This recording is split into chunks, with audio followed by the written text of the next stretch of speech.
Two more examples on looking how to add numbers. One where maybe a negative, one might be a positive. And again, we can use a number line. So if I have two numbers, -3, and I also have a -4, well, in order to use a number line to find out where I'm left with, draw my number line out. I have a -3, so I'm going to put a -3 right there. -2, -1, -4. Whoops.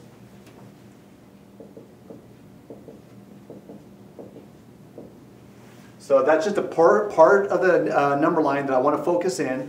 I start with a -3. And with that, I want to add a -4, which is basically moving 4 away in the negative direction. 1, 2, 3, 4. Wind up right there. So using the number line, I start at -3. I add a -4 to that, which means I move back in the left direction, and I wind up at a -7.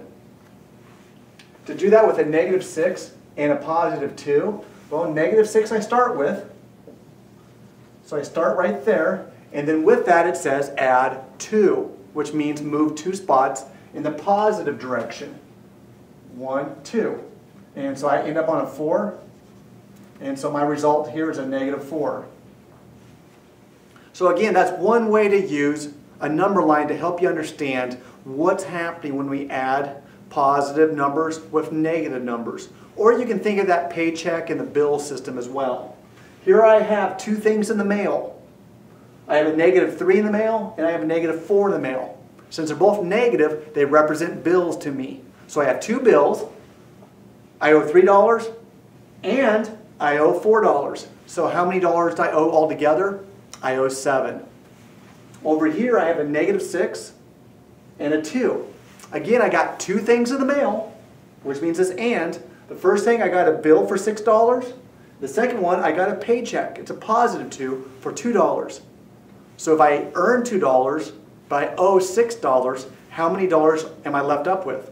And I'm left with -$4, or $4 in the hole. Throughout the rest of this chapter, you're going to be able to explore lots of different ways to add numbers. A number line, working it through in your head, or maintaining this idea of how much you make versus how much you owe. I hope that's helpful.